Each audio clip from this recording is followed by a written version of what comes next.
Millionaire CEO child was born blind. Till new house helped find out the truth. A millionaire CEO's blind child gained sight after moving into a new home.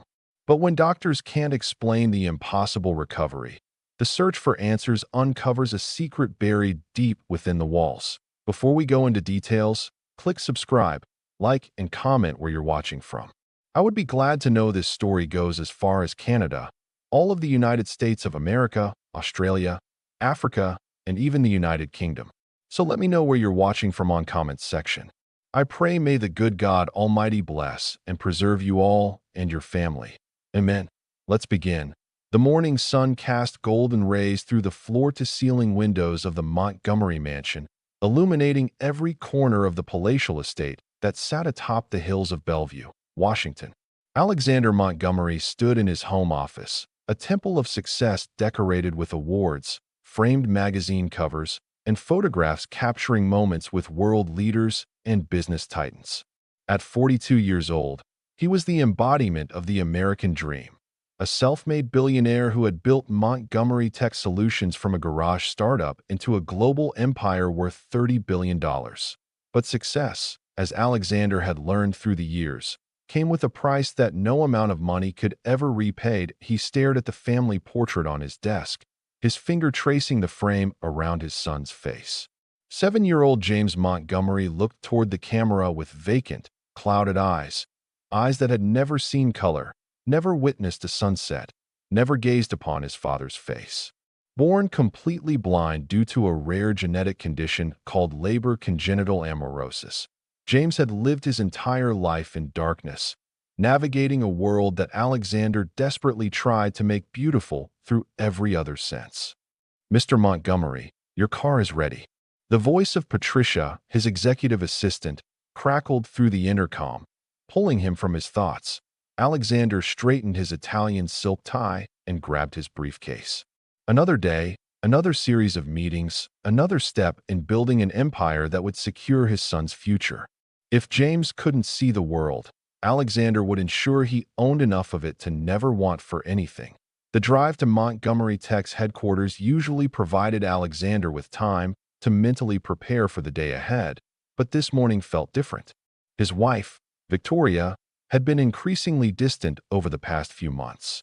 Their marriage, once a partnership built on mutual ambition and genuine affection, had devolved into a cold coexistence defined by separate bedrooms and carefully orchestrated public appearances. Victoria Montgomery, née Ashford, came from old money, the kind of wealth that whispered rather than shouted. She had been the perfect match for Alexander's rising star, beautiful, educated, socially connected, and ambitious in her own right as a prominent art curator. Their wedding had been featured in Vanity Fair, their home in Architectural Digest, their life seemingly perfect from every conceivable angle. But James's birth had changed everything. Alexander remembered the day with crystalline clarity, the joy of holding his newborn son, the growing concern when James didn't respond to visual stimuli, the devastating diagnosis that followed.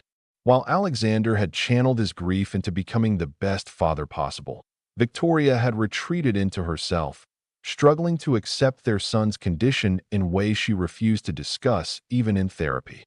"We're here, sir," his driver announced, pulling up to the gleaming glass tower that housed Montgomery Tech's headquarters. The day proceeded with its usual intensity: board meetings, product reviews, crisis management, and strategic planning sessions.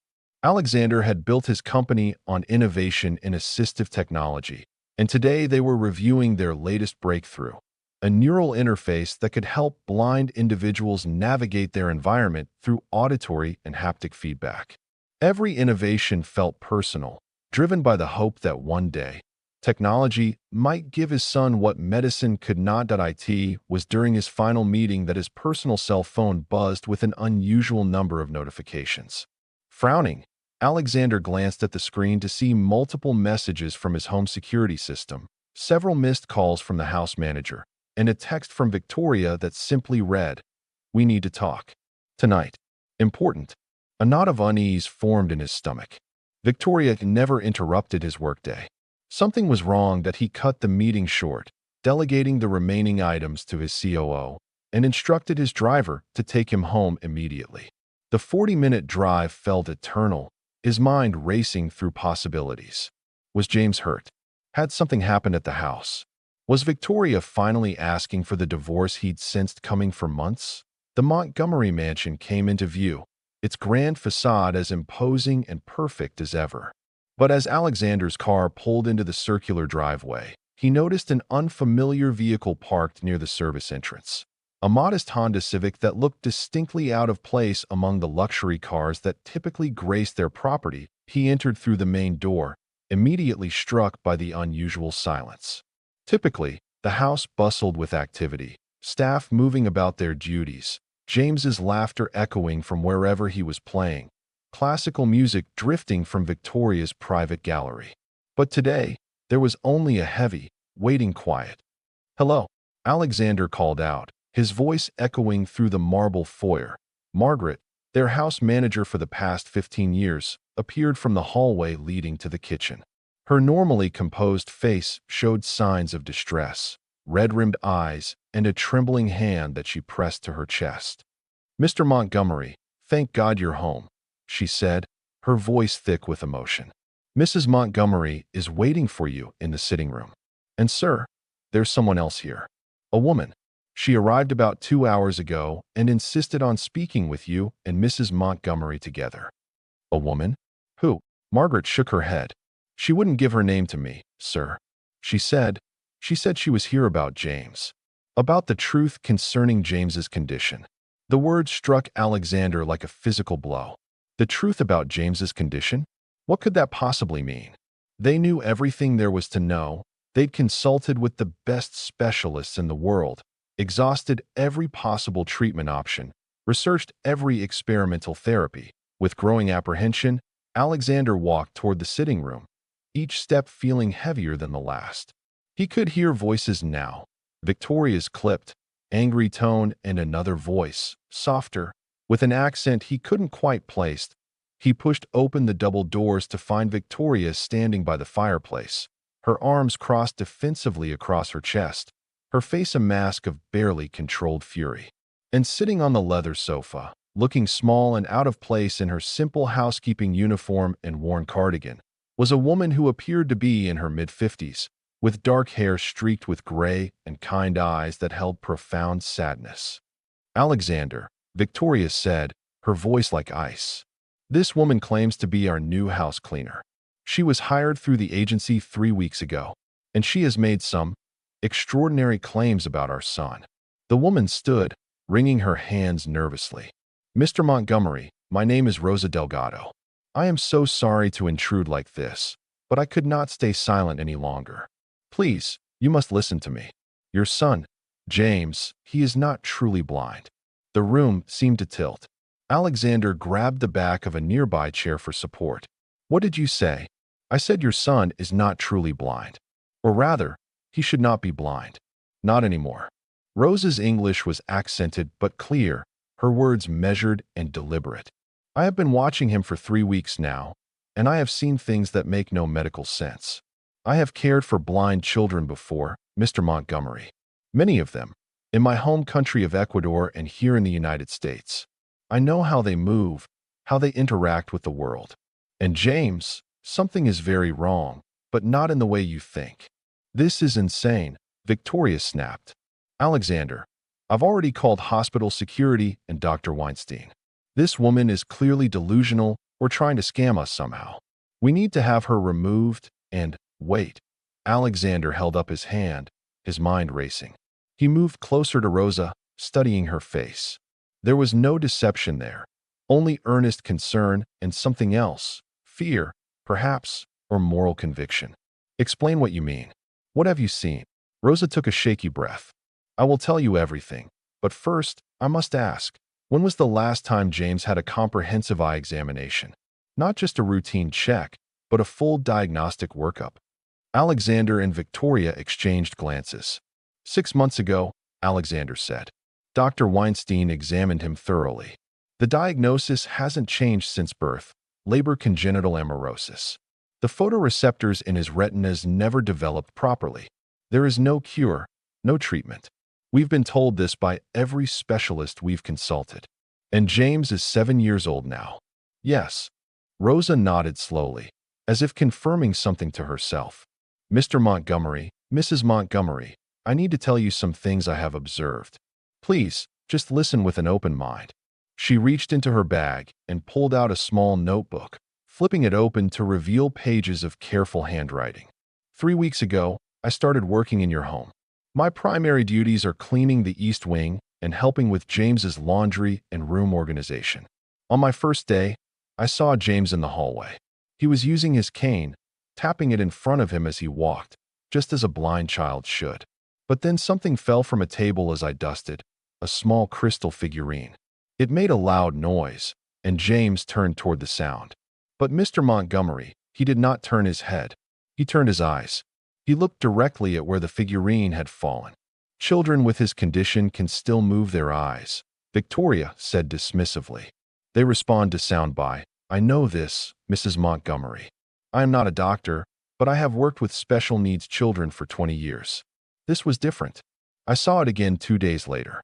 James was in the garden with his tutor. A bird flew past, a crow, very dark against the bright sky. James's eyes followed it. Not his head turning toward the sound of wings, but his eyes tracking movement across his field of vision. Alexander felt his heart beginning to race. That's impossible. The doctors have confirmed his condition multiple times. I thought I was imagining things, Rosa continued, her voice growing stronger. So I started watching more carefully, taking notes. And I saw more. Last week, James was in the playroom, and a red ball rolled toward him from behind. He stepped aside before it could hit his cane, Mr. Montgomery. He saw it coming and moved. You're saying he can see? Alexander's voice cracked. That's not possible. We've lived with this for 7 years. If he could see, we would know. He would have told us. Rosa's expression grew even more troubled. That is exactly what has kept me awake at night for 3 weeks. Why would a child who can see pretend to be blind? At first, I thought maybe his vision was returning, perhaps some miracle, some spontaneous healing. But the way he acts, it is too careful, too deliberate. When adults are watching, he is perfectly blind. His cane work is flawless, his touch reading is convincing, his spatial memory appears excellent. But when he thinks no one is observing, small things change. The way he reaches for objects, the way he reacts to visual stimuli, the way his eyes focus on things. Victoria laughed, but it was a harsh, brittle sound. This is absurd. You're telling us our son has been faking blindness for 7 years? Since birth? That's medically and psychologically impossible. Babies can't fake neurological conditions. The diagnostic tests don't lie. I am not saying he faked it from birth, Rosa said carefully. I am saying something changed. And I am saying that perhaps the people around him do not want to see this change. The implication hung in the air like a grenade with the pin pulled. Alexander stared at Rosa, then at Victoria, his mind struggling to process what was being suggested. Are you accusing us of something? Victoria's voice was dangerously quiet. I am accusing no one, Rosa said firmly. I am telling you what I have observed because I believe you deserve to know the truth. I believe James deserves to live in the truth, whatever that may be. Alexander's phone buzzed. He glanced at it to see a message from Dr. Weinstein. Got your wife's call. Available for emergency consult. Standing by. I want to see the evidence, Alexander said abruptly. You said you've been observing him for 3 weeks. What else have you documented? Rosa flipped through her notebook, and for the next 20 minutes, she detailed observation after observation. Some seemed insignificant, a glance toward a brightly colored object, a reaction to a visual change in his environment. Others were more compelling, moments where James appeared to navigate using sight rather than his cane or spatial memory, instances where he reached for things in ways that suggested visual awareness. 2 days ago was the most striking, Rosa said, her voice dropping. James was alone in his room. He did not know I was passing by to collect his laundry. I heard him talking to himself, the way children do when they play. But Mr. Montgomery, Mrs. Montgomery, he was describing things. He was saying, the blue truck goes to the red house, and the green plane flies over the mountain. I looked in, and he was playing with toys, arranging them by color. He was not touching them to identify them. He was looking at them. The room fell silent. Alexander felt as if the ground had disappeared beneath his feet. 7 years. 7 years of adapting their entire lives to accommodate James's blindness. 7 years of special schools, adaptive technologies, careful navigation of a world designed for the sighted. 7 years of grief over the experiences his son would never have, the sights he would never see. And if Rosa was right, 7 years of something that might no longer be true, or worse, might never have been as absolute as they believed. I want my son examined, Alexander said, his voice hard. Today? Now. Dr. Weinstein will come here immediately, and we will conduct a comprehensive examination. If there's even a possibility that James's condition has changed or that we've missed something, we need to know. Alexander, this is ridiculous, Victoria protested. We're going to put James through medical testing because the cleaning lady thinks she's seen something? Do you know how traumatic that could be for him? Not to mention the false hope. False hope. Alexander rounded on her. Victoria, if there's even a chance, even the smallest possibility, that our son can see, don't we have an obligation to investigate? What are you afraid of? Victoria's face flushed. I'm afraid of disappointing our son with another round of failed treatments and desperate hope. I'm afraid of disrupting his life based on the fantasies of a woman we barely know. I'm afraid. She stopped abruptly, as if catching herself before saying too much. Afraid of what? Alexander pressed.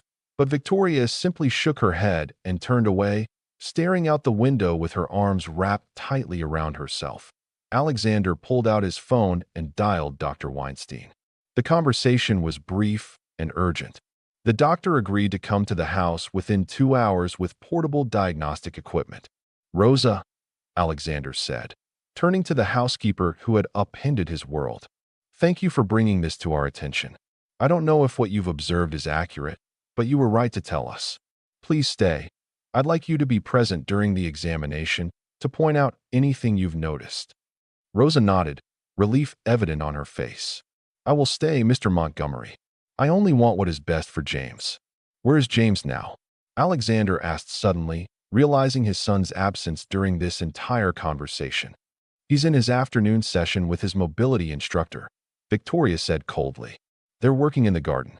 Shall I interrupt his therapy to tell him that we're going to test whether his entire life has been a lie? The bitterness in her voice was shocking. Alexander studied his wife, really looked at her, and saw something he'd been too busy to notice for months. Victoria wasn't just distant and cold. She was afraid. Terribly, deeply afraid. But of what? Dr. Howard Weinstein arrived exactly 2 hours later, his silver BMW pulling into the Montgomery driveway with practiced precision.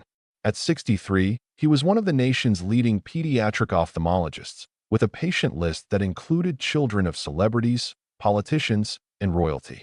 He'd been James's primary eye specialist since the boy's diagnosis at 3 months old. Alexander met him at the door, helping carry in cases of equipment. Dr. Weinstein's normally jovial expression was serious, his sharp eyes taking in Alexander's tense posture and pale face. Talk to me, Alex, he said as they walked toward the study that had been converted into a temporary examination room. Victoria's call was somewhat agitated. She mentioned concerns raised by household staff. Alexander explained the situation as they set up the equipment, watching Dr. Weinstein's face carefully for signs of dismissal or concern. The doctor listened without interruption, his expression neutral and professional. I see, he said finally. Well, first let me say that spontaneous improvement in LCA is extraordinarily rare, but not impossible.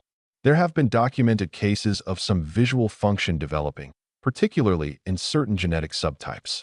However, the degree of improvement this housekeeper is describing would be unprecedented, but possible. Dr. Weinstein paused. In medicine, I've learned never to say never. But Alex, I've examined James dozens of times over the years. His condition has been thoroughly documented. The genetic testing confirmed the diagnosis. The electroretinogram showed no electrical activity from the photoreceptors. Even if some spontaneous improvement occurred, it would likely be minimal, Perhaps some light perception or minimal form recognition, not the functional vision this woman describes. So you think she's wrong? I think, Dr. Weinstein said carefully, that we should examine James and see what the tests show. Our eyes can deceive us, Alex. We see what we expect to see, especially when we're looking at things through an emotional lens. This housekeeper may be misinterpreting normal blind behaviors as visual responses. But even as he said it, Alexander heard the slight note of uncertainty in the doctor's voice. James was brought in by his mobility instructor, Marcus, a patient young man who had been working with James for 3 years.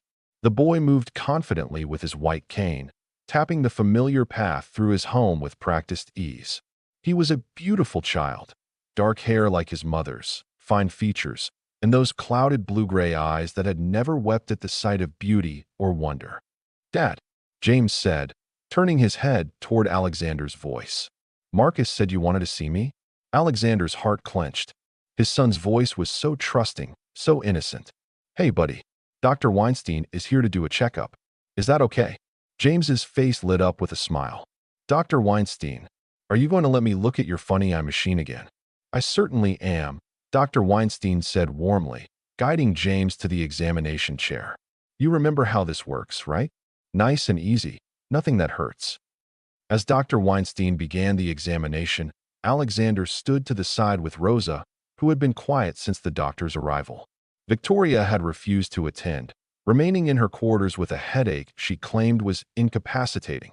The examination was thorough, more thorough than any Alexander had observed before. Dr. Weinstein checked everything: pupil responses, eye movement, visual field tests, and a portable ERG to measure retinal electrical activity. He had James identify shapes held at various distances, respond to light stimuli, and track objects moved across his field of vision.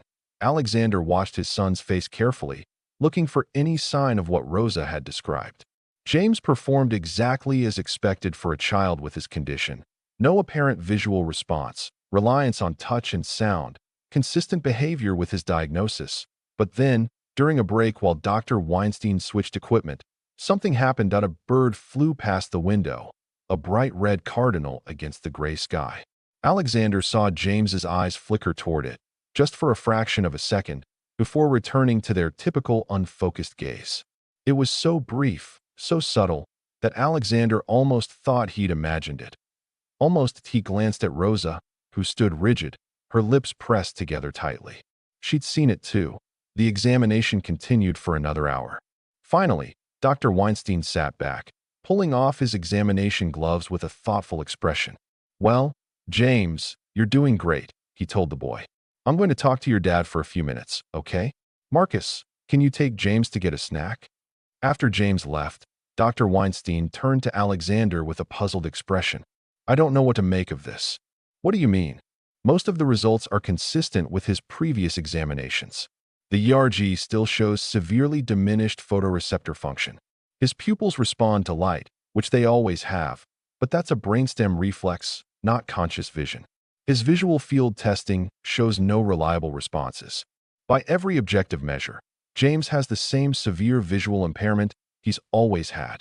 "But," Alexander prompted, sensing hesitation. But there were a few moments, fleeting, difficult to quantify, where his eye movements seemed organized, more coordinated than I would expect. When I moved objects across his field of vision, his eyes tracked them in a way that could suggest some visual awareness, even if unconscious. It could be coincidence, or it could be that some minimal visual function is developing that doesn't show up on our standard tests yet. So what do we do? Dr. Weinstein sighed. "I think we need more comprehensive testing in a hospital setting with advanced imaging equipment. fMRI studies to see how his visual cortex is responding to stimuli, genetic retesting to see if there have been any changes in expression, and extensive behavioral assessments.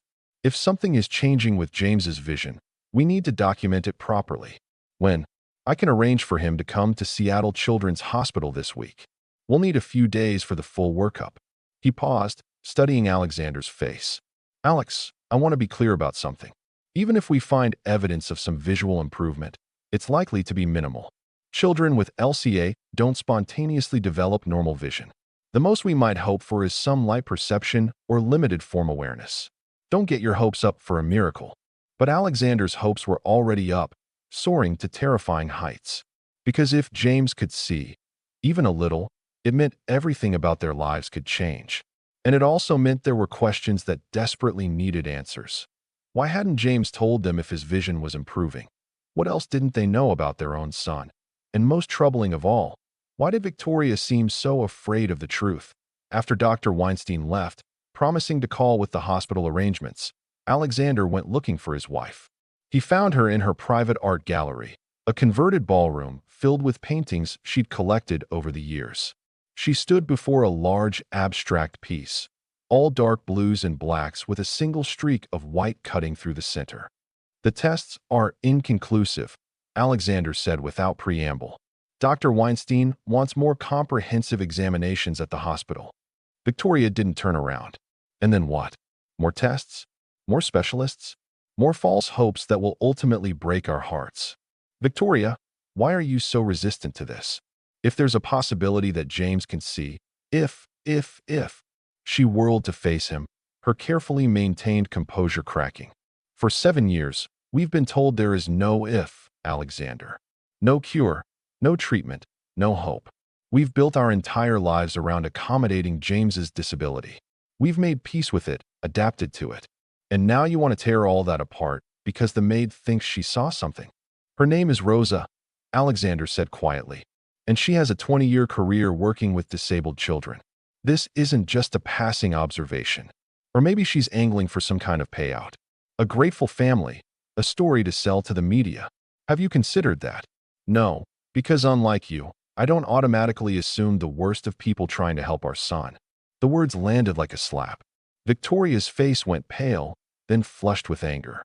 "How dare you? Everything I have done has been for James. Have you?"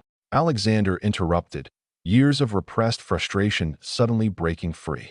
"Because from where I stand, you've spent the last 7 years avoiding him. Separate bedrooms, separate schedules, minimal interaction. You've turned our son over to nannies and tutors and therapists while you've buried yourself in your art world. When was the last time you actually spent time with James? When was the last time you read to him, or played with him, or just sat with him?" "I love my son," Victoria said, her voice shaking. "I never said you didn't. But you've never accepted him, have you? You've never forgiven him for not being the perfect child you imagined. And you've turned him into a project." Victoria shot back. "Every innovation, every technology, every business decision designed to somehow fix what you see is broken. We both failed him, Alexander. At least I'm honest about my limitations." The truth of her words struck deep. Alexander had poured his grief and helplessness into his work, building solutions for blind children because he couldn't solve his own son's condition. How many nights had he worked late, avoiding the painful reminder of what he couldn't fix waiting at home? "You're right," he admitted quietly. "We've both failed him in our own ways. But this possibility that something is changing, this might be our chance to do better. To actually see our son for who he really is." Victoria turned back to her painting, her shoulders slumping in defeat. "And what if what we find is worse than blindness? What if there's something else wrong? What if—" She stopped abruptly. "What if what, Victoria?" She was silent for so long that Alexander thought she wouldn't answer. When she finally spoke, her voice was barely a whisper. "What if I've done something unforgivable?" The words hung in the air, heavy with implication. Alexander felt ice spreading through his veins. "What are you talking about?"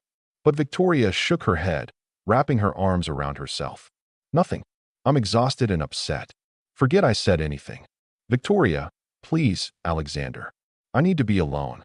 He wanted to press her, to demand answers to questions he was afraid to fully form.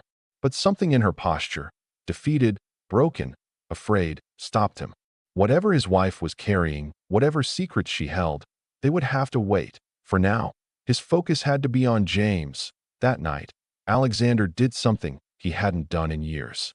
After dinner, after the nannies had prepared James for bed, he went to his son's room and asked if he could read him a story. James's face lit up with surprised delight. "Really, Dad? You're not working?" The question was a knife to the heart. "Not tonight, buddy. Tonight, I'm all yours." James's room was a marvel of adaptive technology. Everything carefully organized and labeled in Braille, tactile markers on every surface, audio systems that could describe the environment or read books aloud. Alexander had spent hundreds of thousands of dollars making this space perfect for his blind son. But as he sat on the edge of James's bed, he found himself looking at the room with new eyes. Did James really need all of this? Or had they been accommodating a condition that had perhaps changed without them noticing? "What story do you want?" Alexander asked. "The one about the prince who couldn't see colors," James said immediately, snuggling under his blankets. That it was one of James's favorites. A story Victoria had commissioned from a children's author about a prince who perceived the world differently from everyone else and learned that his unique perspective was a gift rather than a limitation. They'd hoped it would help James feel proud of who he was.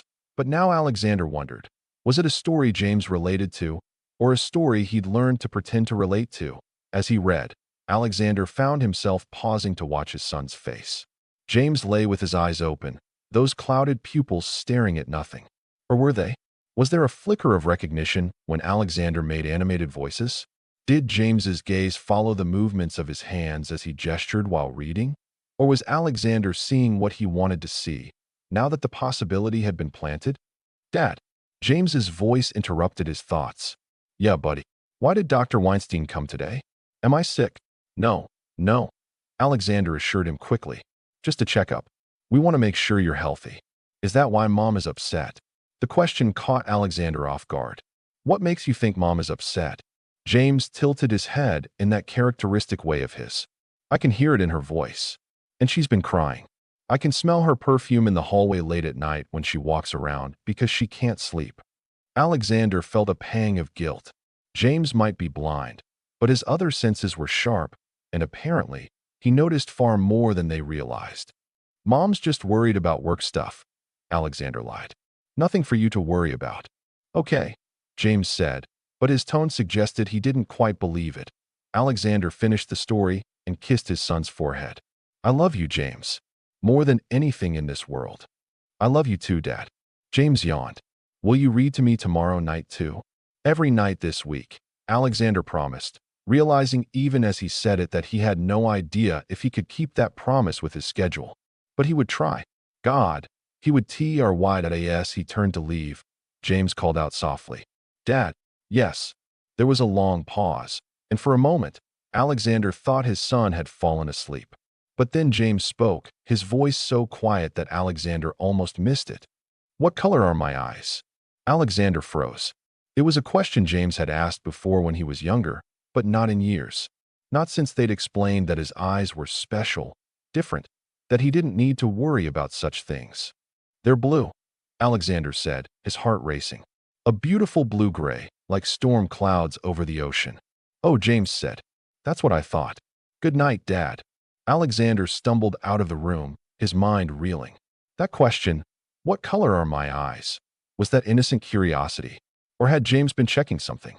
Confirming what he already knew because he had somehow seen his own reflection, he found Rosa in the kitchen, preparing for the next day's work. She looked up as he entered, reading something in his expression. "You saw it too, didn't you?" she said quietly. "During the examination." Alexander nodded, unable to speak for a moment. "The cardinal." His eyes moved. "I see these small things every day now," Rosa said. "And Mr. Montgomery, I see something else too. I see a child who is afraid. James is not a bad boy trying to deceive you. He is a scared little boy carrying a secret that is too big for him." "But why?" Alexander demanded, his voice cracking. "Why would he hide improving vision from us? We're his parents. We love him. We would be overjoyed, would you?" Rosa asked gently. "Or would you have questions? Would you wonder why he didn't tell you sooner? Would you worry about how much he's seen, what he's witnessed, what he knows?" The implications made Alexander feel sick. What had James seen in those moments when they thought he couldn't? What conversations had happened in front of him that they would have had elsewhere if they'd known he could see? "There's something else," Rosa said hesitantly. "Something I have not yet told you because I was not sure. But I think you must know." "What?" "The bruise on James's arm. The one he told you he got from bumping into a table." Alexander remembered. A dark bruise on James's upper arm that had appeared a few weeks ago. James had explained it away as a clumsy collision, and they'd accepted it without question. Blind children often had minor injuries from navigating their environment. What about it? Alexander asked, though dread was already pooling in his stomach. The shape is wrong, Rosa said. It is not from hitting furniture. It is from fingers. Someone grabbed him, hard enough to leave marks. The kitchen seemed to tilt. Someone grabbed him? Who? When? I do not know. But Mr. Montgomery, I have seen many things in my years of work. I have seen children in troubled homes, children who are hurt by people who should protect them. That bruise, it speaks of anger, of someone losing control. Are you suggesting someone in this house hurt my son? I am suggesting, Rosa said carefully, that there is more wrong in this family than a child's eyesight. And I think James knows many things that he is afraid to speak about. Alexander left the kitchen in a daze, his mind spinning with horrible possibilities. Who could have grabbed James? The staff had all been thoroughly vetted, background checked, and monitored. Victoria couldn't hurt their son. Could she? He thought about her distance, her fear, her strange comment about having done something unforgivable. No. It was impossible. Victoria might be cold and remote, but she wasn't abusive. She was James's mother, but a small voice in the back of his mind whispered, "How well do you really know your wife? How many secrets does she keep? How many things happen in this house while you're at the office building your empire?" That night, Alexander barely slept. When he did drift off, he dreamed of eyes, clouded eyes that suddenly cleared, revealing secrets and sorrows too terrible to comprehend. He dreamed of his son navigating a house of shadows, seeing things that children should never witness, carrying burdens that would break an adult. And he dreamed of his wife's voice, saying over and over, "What if I've done something unforgivable?" Seattle Children's Hospital rose against the gray morning sky like a beacon of hope and healing. Alexander held James's hand as they walked through the main entrance, Victoria trailing behind them with her designer sunglasses hiding red-rimmed eyes. The neurological wing was bright and cheerful, decorated with colorful murals that James would supposedly never see. Dr. Weinstein met them in the consultation room, accompanied by a team of specialists, Dr. Sarah Chun, a neuro-ophthalmologist, Dr. Marcus Rivera, a pediatric neurologist, and Dr. Emily Foster, a child psychologist. "We're going to do a comprehensive evaluation over the next 3 days," Dr. Weinstein explained. "Visual testing, brain imaging, genetic analysis, and psychological assessment.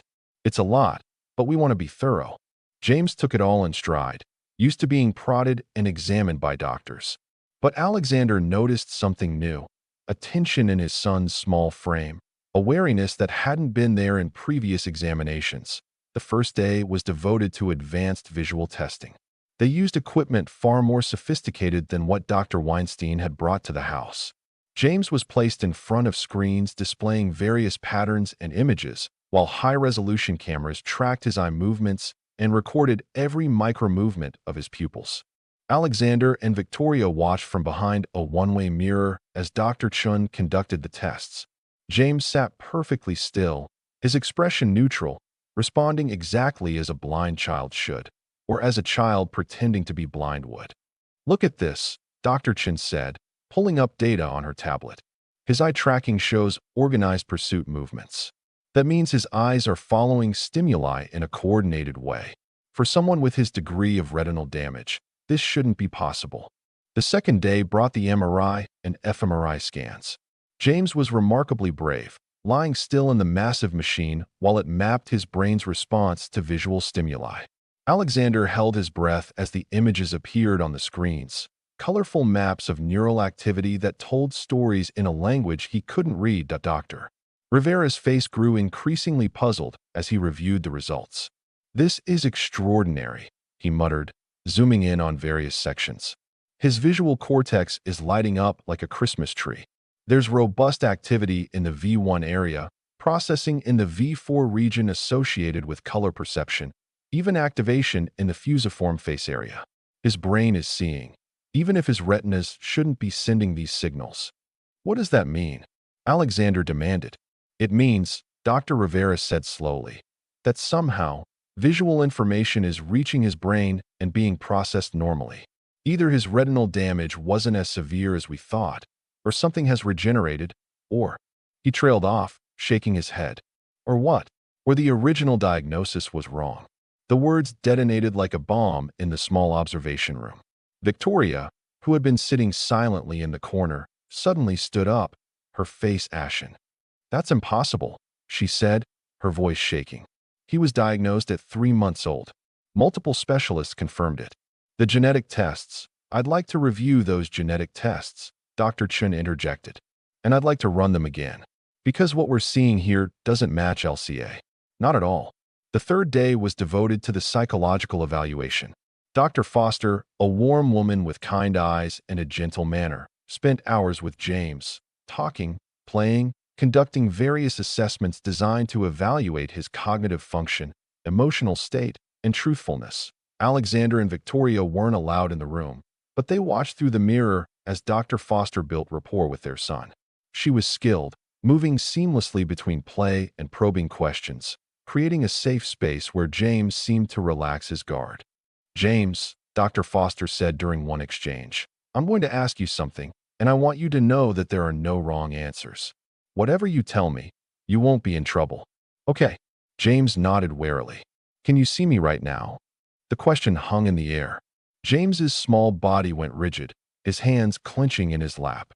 For a long moment, he didn't respond. Then, so quietly that they almost missed it through the audio system, he whispered, "I'm not supposed to say." Dr. Foster leaned forward gently. "Who told you not to say?" James's eyes, those supposedly clouded, unseeing eyes, filled with tears. "I promised. I promised I wouldn't tell." "Sweetheart, sometimes promises need to be broken if they're hurting you. You're not in trouble. No one is angry with you. But we need to know the truth so we can help you." "But if I tell?" James's voice broke. "If I tell, everything will be ruined. Dad's company, Mom's reputation, all of it." She said if anyone found out, it would destroy our family. Alexander felt Victoria collapse beside him, a sob tearing from her throat. He turned to look at his wife, and what he saw on her face confirmed his worst fears. She knew. She had always known. "Victoria," he said, his voice deadly calm despite the rage building inside him. "What did you do?" But Victoria couldn't speak, doubled over with sobs, her carefully constructed world crumbling around her. Dr. Foster continued in the examination room, her voice infinitely patient and kind. "James, can you tell me when you started being able to see?" "I've always been able to see," James whispered. "I was born seeing. But when I was a baby, Mommy said my eyes looked wrong, that they were cloudy and different. The doctors did tests and said I was blind. And Mommy said that was better, that it would be easier for everyone if I was blind." Alexander couldn't breathe. The room spun around him. "She taught me how to act blind," James continued, tears streaming down his face. "How to use the cane, how to pretend I couldn't see things. She said Daddy's business was built on helping blind children, and if everyone knew I wasn't really blind, they would call him a fraud. They would say he built his company on a lie. People would be angry, and we would lose everything." "Oh God," Dr. Foster breathed, her professional composure cracking. "She said she did it because she loved me," James sobbed. "That she was protecting our family. But I'm so tired of pretending. I'm so tired of living in the dark when I can see the light. I just want to tell the truth, but I'm so scared." Alexander couldn't listen anymore. He burst through the door into the examination room, ignoring the protests of the medical staff. He dropped to his knees in front of his son and pulled him into his arms. "James," he choked out. "James, look at me. Really look at me." Slowly, hesitantly, James lifted his head. And for the first time in 7 years, Alexander looked into his son's eyes and saw them focus. Truly focus. Those blue-gray eyes locked onto his face, seeing him, recognizing him, connecting with him in a way they never had before. They weren't clouded. They had never been clouded. It had all been a lie. A monstrous, devastating lie that had stolen 7 years of his son's life. "I can see you, Daddy," James whispered. "You have brown eyes. And you're crying." Alexander pulled his son close, his body shaking with sobs. "I'm so sorry. I'm so sorry. I should have known. I should have protected you." Behind them, Victoria appeared in the doorway, her face a mask of devastation. "Alexander, please, let me explain." "Explain?" Alexander's voice was raw with fury and anguish. "Explain how you forced our son to pretend to be disabled for 7 years? Explain how you manipulated medical tests and gaslit an entire family? Explain how you abused our child. Yes, Victoria, this is abuse. To protect what? Your image? My business. It wasn't supposed to go on this long, Victoria said, her voice breaking. At first, his eyes really did look unusual. The first doctor said it might be LCA, and I thought if that were true, it would solve everything.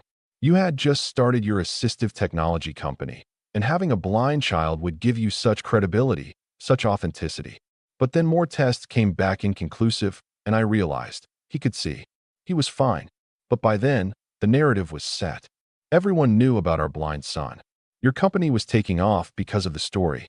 I thought if I could just coach him to act blind until he was older, until the company was established, then we could say it was a miracle recovery. But then years passed, and the lie got bigger, and I couldn't find a way out. So you trapped a child in a lie that destroyed his childhood? Dr. Foster said, her voice hard with controlled anger. Do you have any idea what psychological damage you've caused? The identity confusion, the trust issues, the guilt and fear he's been carrying. I love my son, Victoria insisted, tears streaming down her face. Everything I did, love. Alexander cut her off, his voice like ice. You don't know the meaning of the word. You stole his childhood. You stole his identity. You made him complicit in a fraud that could have destroyed countless lives. And for what? Money? Status? Reputation? He turned to the medical team, his CEO voice emerging through the pain. I want everything documented. Every test result, every piece of evidence, everything James has told you. I want a full psychological evaluation and a treatment plan for the trauma he's experienced. And I want it all sealed legally until I decide how to proceed. Dr. Weinstein stepped forward, his face grave. Alexander, I need to tell you something else. I reviewed the original genetic tests from 7 years ago, the ones that supposedly confirmed the LCA diagnosis. And they were inconclusive. Not negative, not positive, inconclusive. That should have triggered more testing, more evaluation. But according to the notes, Mrs. Montgomery insisted that we proceed with the LCA diagnosis anyway. She said she wanted to start early intervention immediately, that she couldn't wait for more tests. I thought she was being a proactive parent. You never imagined a mother would deliberately disable her own child, Dr. Foster finished. None of us did. It's beyond the scope of normal human behavior. Alexander looked at his wife. This woman he'd married 12 years ago. This woman he'd built a life with. This woman he thought he knew. She stood in the doorway, destroyed and destroying. A cautionary tale of what happens when ambition and fear override love and morality. Get out, he said quietly. Get out of this hospital. I'll have your belongings sent to a hotel. We'll communicate through lawyers from now on. Alexander, please, James is my son too. You lost the right to call yourself his mother the day you forced him to live a lie. Now get out before I have security remove you. Victoria looked at James one last time, her face a portrait of grief and regret. I'm sorry, she whispered. I'm so sorry. But James didn't respond, his face buried in his father's shoulder, finally free to cry the tears of a child who had been trapped for far too long. The news broke 3 weeks later, controlled and carefully managed by the best crisis communications team Alexander could hire. The headline read, Montgomery Tech CEO's son never blind. Family reveals 7-year medical misdiagnosis and psychological abuse. Alexander had agonized over going public. Part of him wanted to hide the truth, to protect James from scrutiny and judgment. But Dr. Foster had been clear. James needed to live authentically, without secrets or lies. And there were legal and ethical implications that couldn't be ignored. The response was immediate and overwhelming. Some media outlets were sympathetic, framing it as a cautionary tale about mental illness and the pressures of public life. Others were savage, calling for Alexander to resign, questioning every product his company had ever made, demanding investigations into fraud. But Alexander stood firm. He released a statement taking full responsibility for not recognizing the signs, for being an absent father, for building an empire while his son suffered. He announced he was stepping down as CEO to focus on James's recovery, establishing a foundation for children who had been victims of medical abuse, and donating $50 million to legitimate research on childhood blindness. Montgomery Tech stock plummeted initially, but then stabilized as the board installed a new CEO and reaffirmed the company's commitment to assistive technology developed through genuine research and ethical practices. Victoria was charged with child abuse and fraud. She accepted a plea deal that included mandatory psychiatric treatment, community service, and a permanent restraining order keeping her away from James. The divorce was swift and brutal, with Alexander receiving full custody, but the legal consequences paled in comparison to the personal journey of healing that lay ahead. James stood in front of the mirror in his new bedroom, not the one in the mansion, which Alexander had sold, but a smaller, warmer room in a house that felt like a home rather than a museum. He stared at his own reflection, really looked at it, for what felt like the first time in his life. "Is this really me?" he asked Rosa, who stood beside him. She had transitioned from housekeeper to full-time companion and therapist aide, becoming the grandmother figure James had never had. "That is really you," Rosa said gently. "A brave, beautiful boy who has survived something terrible and is learning to live in the truth." It had been 6 months since the hospital revelation. 6 months of intensive therapy with Dr. Foster, of carefully relearning how to be a child who could see, of processing trauma and rebuilding identity. Some days were good. Some days James regressed, instinctively reaching for the cane he no longer needed, pretending not to see things because pretending had become such a deep habit. But slowly, painfully, beautifully, he was healing. "Dad," James called out. Alexander appeared in the doorway, no longer the polished CO in expensive suits. He'd let his hair grow a bit longer, traded his Italian shoes for comfortable sneakers, and most importantly, cleared his schedule to be present. Really present. "Yeah, buddy. Can we go to the park today? I want to practice looking at things. Really looking at them." Alexander's throat tightened with emotion. Every milestone felt like a miracle and a tragedy combined. Joy at his son experiencing the world, grief for all the time they'd lost. "We can go anywhere you want," Alexander said. "What do you want to look at?" "Trees," James said immediately. "I've felt tree bark and heard leaves rustle and smelled tree sap. But I've never just looked at a tree. I want to see how the branches grow, how the leaves move in the wind, how the sunlight comes through the spaces." An hour later, they sat in Discovery Park, James's favorite place in their new neighborhood. Alexander watched as his seeing son, tilted his head back to stare up at a massive Douglas fir, wonder and joy spreading across his face. "It's so tall," James breathed. "And the way the branches twist, it's like they're dancing." "What else do you see?" Alexander prompted gently. Dr. Foster had taught him to encourage James to verbalize his visual experiences, to reclaim the act of seeing as something positive and authentic rather than shameful and hidden. "I see you," James said, turning to look at his father. "Really see you. You have lines around your eyes. Rosa says those are from smiling, but I think some of them are from being sad. Your hair is turning gray here," he pointed to Alexander's temples. "And you have a tiny scar on your chin that I never knew about. From a basketball accident in college," Alexander said, fighting back tears. "What else?" "I see that you love me," James said simply. "I can see it in your eyes when you look at me. Before, I had to guess from your voice or your touch. But now I can see it. And Dad, it's the most beautiful thing I've ever seen." Alexander pulled his son close, letting the tears fall freely now. There was no shame in crying anymore, no need to project strength and control. They were both learning how to be vulnerable, how to be authentic, how to be real. "I love you so much," Alexander whispered into James's hair. "And I promise you, I promise, that from now on, we live in the light. No more secrets, no more lies, no more pretending. Just us, being exactly who we are, even when it's hard." James asked, "Especially when it's hard?" They sat in the park for hours, James cataloging everything he saw: dogs playing, children laughing, clouds moving across the sky, the infinite shades of green in the grass and trees. He was like a newborn seeing the world for the first time, except he was a 7-year-old with the vocabulary and understanding to articulate the miracle of sight as the sun began to set, painting the sky in brilliant oranges and purples. James gasped. "Is that what a sunset looks like?" "Yes," Alexander said. "What do you think?" James was quiet for a long moment. his eyes wide as he watched the colors shift and change. When he finally spoke, his voice was thick with emotion. I think, I think I understand now why people fight so hard to protect their sight. It's not just about seeing things. It's about witnessing beauty, about connecting with the world in this huge, overwhelming way. And Mom took that from me.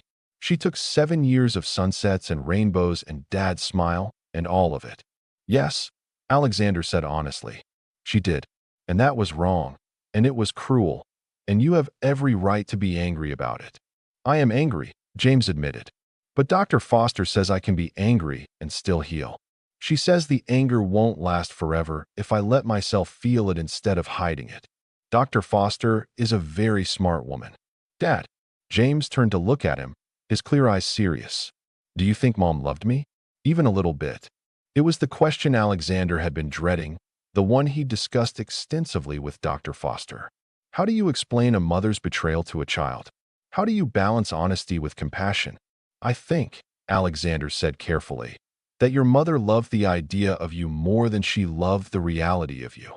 I think she got so caught up in her own fears and ambitions that she forgot what love really means. Love means putting the other person first. It means protecting them, even when it's hard, even when it costs you something. Your mother failed at that. She failed you, and she failed me, and she failed herself. Do you think she's sorry? I think she's sorry she got caught. Whether she's genuinely sorry for what she did, I don't know. Maybe someday she'll do the work to understand what she took from you. Maybe she won't. But that's not your responsibility, James. Your only job is to heal and to build a life that's truly yours. James nodded slowly, processing this. Then he surprised Alexander by asking, do you think you'll ever trust anyone again? Like, to marry someone new? Alexander laughed, a sound that still felt rusty but increasingly genuine.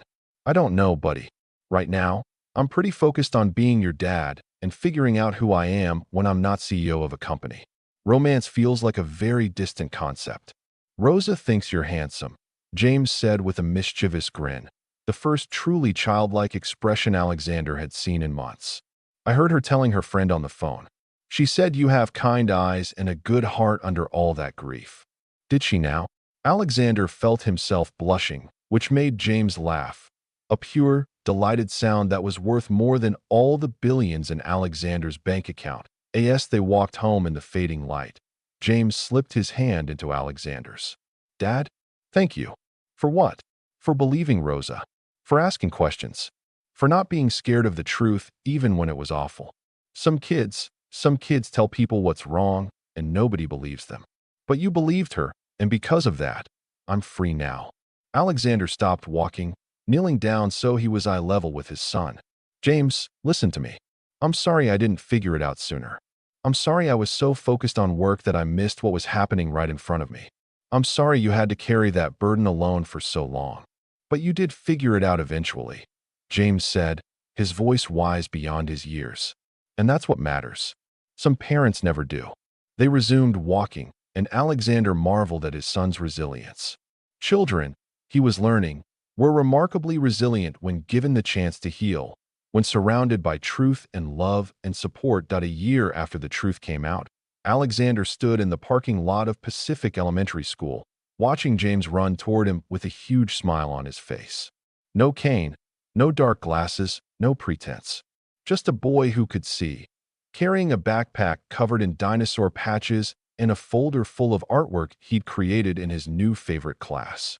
Dad, look what I painted. James thrust a paper at him, splattered with bright colors in what might have been a sunset or possibly an abstract explosion. Miss Peterson said I have a good eye for color. Alexander studied the painting seriously. It's beautiful. Is this the park? Yeah. I tried to paint how the light looks when it comes through the trees. I don't know if I got it right, but Miss Peterson says art isn't about getting it right. It's about showing how you see the world. How you see the world. The phrase carried so much weight now. I love it, Alexander said honestly. We'll frame it and hang it in the living room. As they drove home, James chattered about his day. The math test he'd aced, the friend who'd shared lunch with him, the game of soccer at recess where he'd actually scored a goal. Normal, beautiful, everyday child things. Dr. Foster had warned Alexander that James would likely deal with the trauma for years, perhaps his whole life. Identity issues, trust problems, anxiety about pretending or performing. But she'd also emphasized that children were remarkably resilient, especially when given a stable, loving environment and appropriate therapeutic support. The therapy sessions continued weekly, sometimes twice a week when James was struggling. He'd started a support group with other children who'd experienced abuse, though his particular situation was unique. Dr. Foster had connected them with a specialist in fabricated and induced illness, a form of abuse where caregivers exaggerate or fabricate medical conditions in children. Though Victoria's case was unusual in its specificity and duration at home, Alexander had created an environment of radical honesty and openness. They talked about everything: feelings, fears, anger, hope, grief. There were no forbidden topics, no subjects too difficult to address. If James had a nightmare about being trapped in darkness, they talked about it. If Alexander felt overwhelmed by guilt and regret, he acknowledged it. If they were both having a hard day, they named it and worked through it together. Rosa remained a constant presence, having officially become James's nanny and therapeutic support specialist. She brought warmth and stability, cooking traditional Ecuadorian meals, teaching James Spanish, and providing the unconditional acceptance that he desperately needed. "Mr. Alexander," Rosa called as they entered the house. "There is someone here to see you." Alexander frowned. He'd been careful about visitors, screening everyone to protect James's privacy and recovery. "Who?" "A woman from a foundation. She says she works with children recovering from medical abuse. I told her you might not want to speak with her, but she asked if she could wait just 10 minutes. Alexander found the woman in his living room, a professional-looking woman in her 40s with kind eyes and a warm smile. She stood when he entered. "Mr. Montgomery, I'm Dr. Lisa Yamamoto. I'm so sorry to intrude, but I've been following James's case, and I wanted to speak with you about something important. If this is about media appearances or book deals, nothing like that," she assured him quickly. "I run a nonprofit called the Children's Medical Advocacy Foundation. We work with children who've been victims of medical abuse, fabricated illnesses, unnecessary treatments, medical kidnapping. Your story, Mr. Montgomery, has brought unprecedented attention to this issue. We've had a 300% increase in reports since your case became public. Parents, teachers, healthcare workers, they're all more aware now of what this abuse looks like." Alexander sank into a chair, the weight of those words hitting him. 300%. Yes, children are being saved because you had the courage to go public. But Mr. Montgomery, I'm not just here to thank you. I'm here because many of these children and their families need help, therapeutic support, legal assistance, financial aid. Your Foundation for Childhood Blindness Research is wonderful, but I'm wondering if you might consider expanding its mission to include all forms of medical abuse. Alexander looked at James, who was listening intently. "What do you think, buddy? Should we help other kids who went through what you did?" James didn't hesitate. "Yes, if my story can help other kids get free, then something good came from it. Dr. Foster says that's called finding meaning in suffering."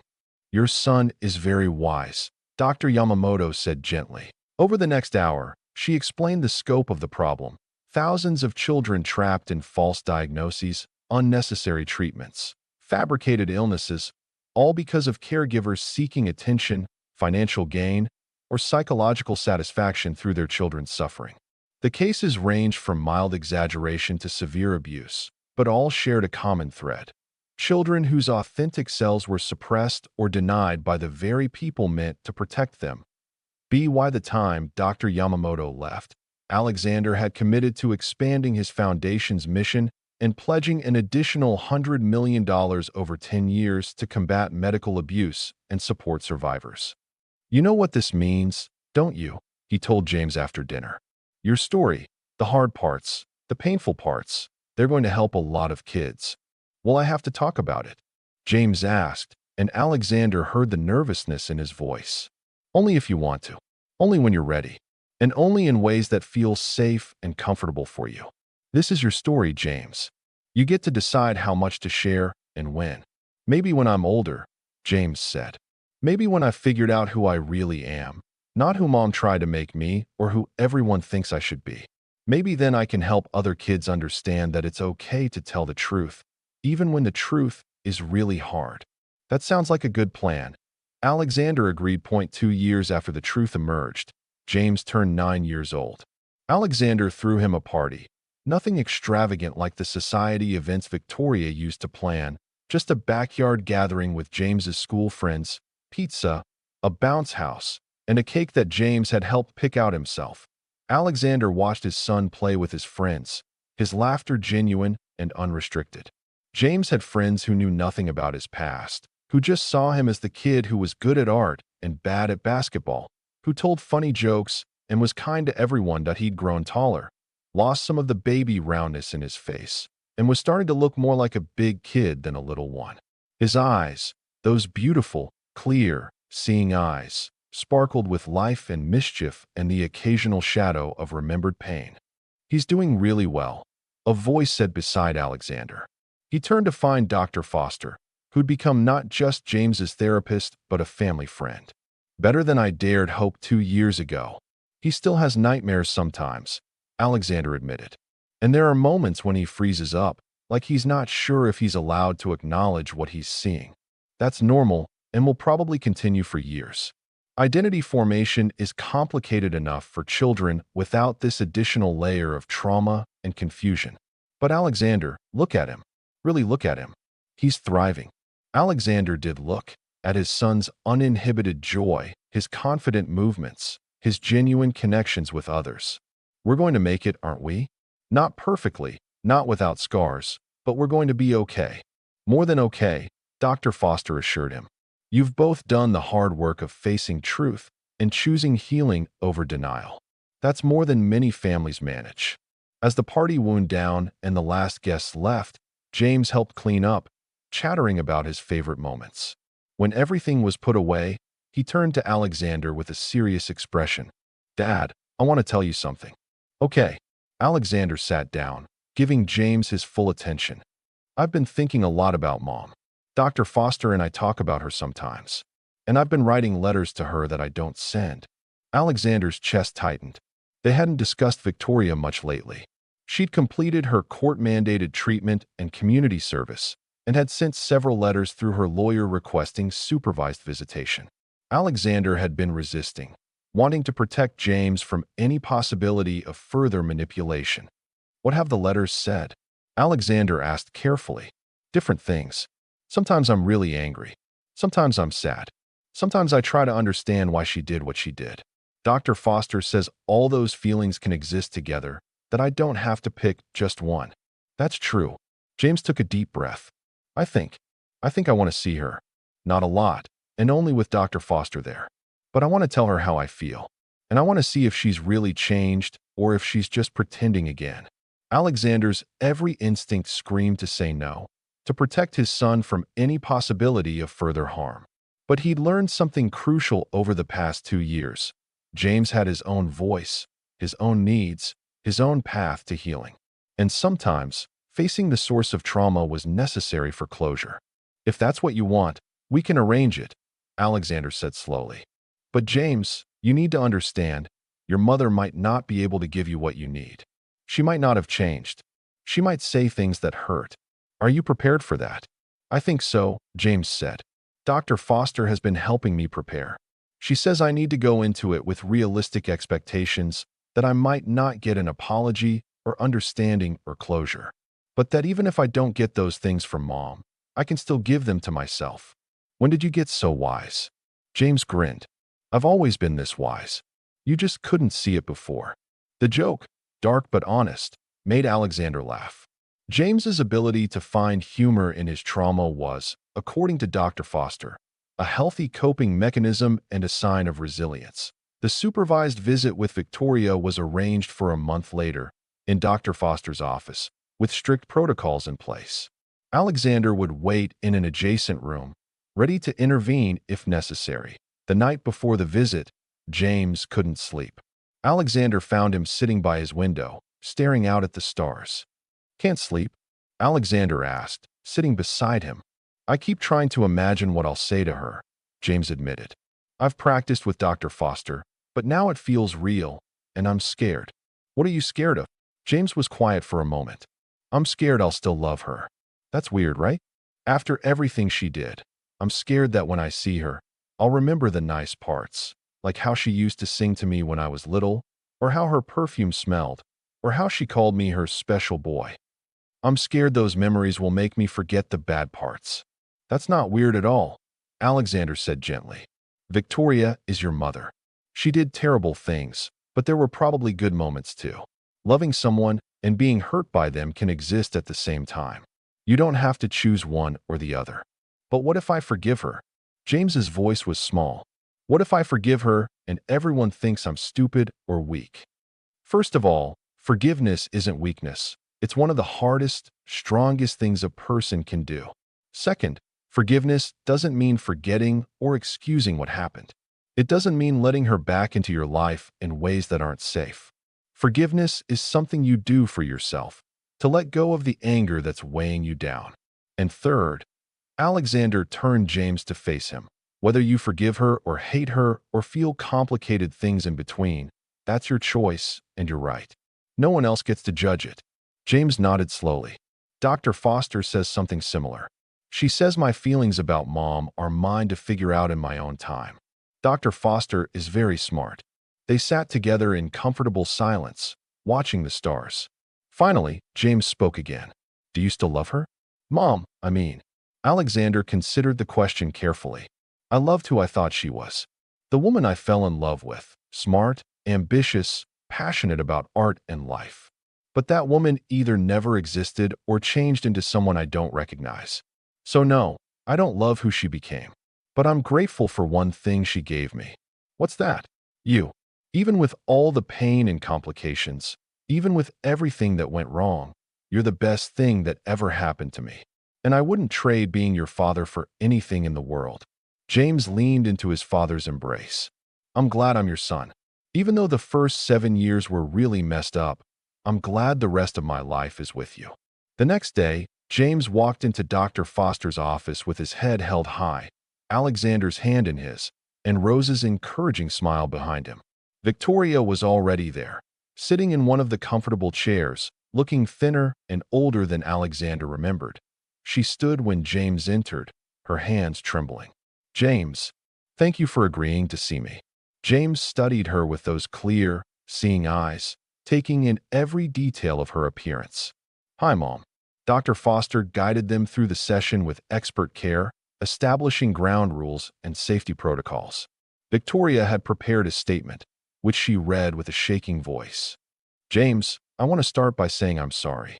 Not the kind of sorry that asks for forgiveness or tries to excuse what I did, but the kind that acknowledges I hurt you deeply and there's no way to undo that harm. I've spent the last 2 years in therapy, trying to understand why I did what I did. I learned I have something called factitious disorder imposed on another, what used to be called Munchausen by proxy. It doesn't excuse my actions, but it helps explain them. James listened without interruption, his expression carefully neutral. I was terrified of being ordinary. Victoria continued. I came from a family where achievement and status were everything. When your father's company started taking off, I felt like I was being left behind. When you were born and the doctor mentioned possible vision problems, I saw an opportunity, a terrible, selfish opportunity, to be important, to be the mother of a disabled child who was brave and inspirational. And when subsequent tests showed you were probably fine, I couldn't let go of that narrative. So I taught you to be what I needed you to be, rather than letting you be yourself. She looked up, tears streaming down her face. I stole your childhood, James. I stole your identity and your freedom and 7 years of your life. There is no forgiveness adequate for that. I don't expect you to forgive me. I don't even expect you to believe that I'm truly sorry. But I needed you to know that what I did was about my brokenness, not about anything wrong with you. You were perfect, and I couldn't see it because I was too lost in my own sickness. James sat quietly for a long moment. When he finally spoke, his voice was steady. Dr. Foster helped me write some things I wanted to say to you. Can I read them? Of course. James pulled out a folded paper from his pocket and smoothed it on his lap. I've been angry at you for 2 years. Sometimes I hate you. Sometimes I miss you. Sometimes I don't think about you at all. Dr. Foster says, I wanted you to know what it was like for me. I remember being 4 years old and asking why I had to pretend I couldn't see the flowers in the garden. You told me it was our special secret, that it made us special. I remember being 5 and wanting to draw pictures of things I saw, but you said I had to draw like blind children draw, by touch, not by sight. I remember being 6 and accidentally catching a ball someone threw, and you got so angry that you grabbed my arm hard enough to leave bruises. You told me I was being careless, that I could ruin everything. Victoria's face crumpled, and Alexander recognized the bruise Rosa had seen, the one that had first raised her suspicions. Every day was pretending, James continued, his voice growing stronger. Pretending with Dad, with doctors, with teachers, with everyone.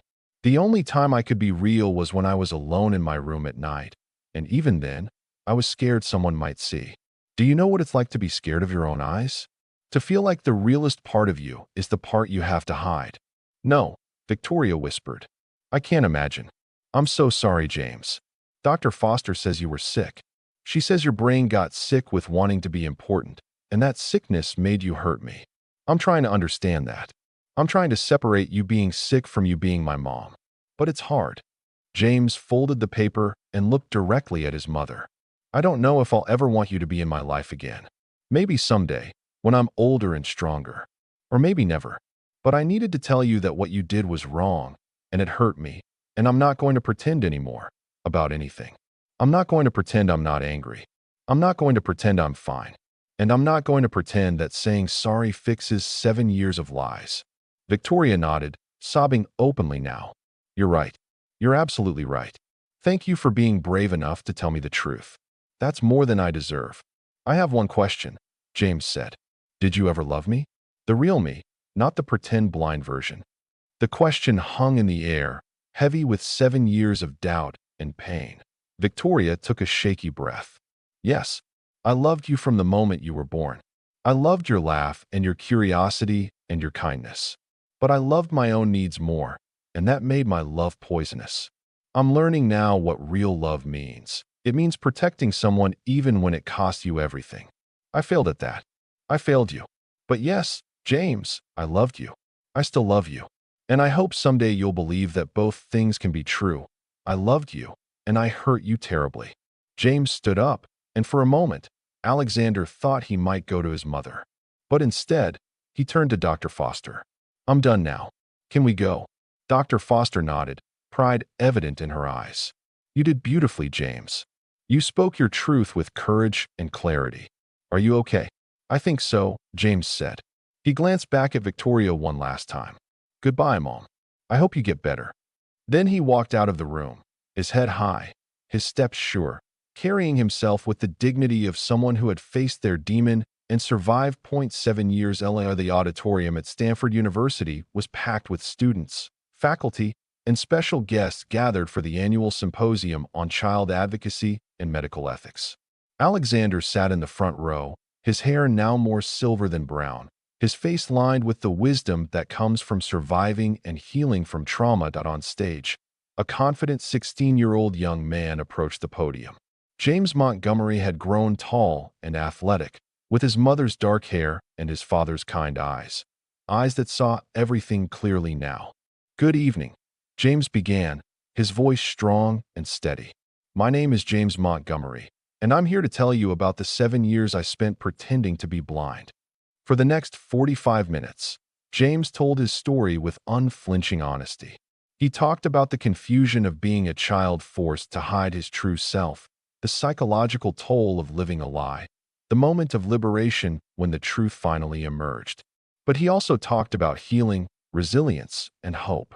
People often ask me if I'm angry, James said toward the end of his speech. The answer is complicated. Yes, I'm still angry sometimes. I'm angry that I missed 7 years of seeing the world clearly. I'm angry that my childhood was stolen. I'm angry at the system that failed to catch what was happening. But I'm also grateful. Grateful that someone finally noticed. Grateful for the people who helped me heal. Grateful for the second chance I got to live authentically. He paused, his eyes finding Alexander in the audience. My father once told me that we can't change the past, but we can decide what it means. I've decided that my story means something. It means that children's voices matter, that we need to listen when something seems wrong, that no narrative or reputation is more important than a child's well-being. James gestured to the screen behind him, where images appeared of children who had been helped by the Montgomery Foundation for Medical Advocacy. Hundreds of faces, hundreds of lives saved by increased awareness and intervention. Every one of these children was trapped in a medical lie. Some were forced to use wheelchairs they didn't need. Some underwent unnecessary surgeries. Some, like me, were coached to fake disabilities. But they're free now because people started asking questions, because healthcare providers learned the warning signs, because our society started taking medical abuse seriously. He smiled, and Alexander saw in that smile both the lingering shadows of trauma and the bright light of purpose and healing. I'm 16 now, more than halfway to adulthood. I still see Dr. Foster sometimes, when things get hard. I still have days where I struggle with trust and identity. But I'm also an honors student, an artist, a friend, a son, and an advocate. I'm learning to define myself not by what was done to me, but by what I choose to do with my life. James's voice grew soft, but no less powerful. If there's one thing I want you to take from my story, it's this: believe children. Listen to them. Notice when something doesn't make sense. Ask questions. And most importantly, remember that every child deserves to live in truth, to be seen for who they really are, not who someone else needs them to be.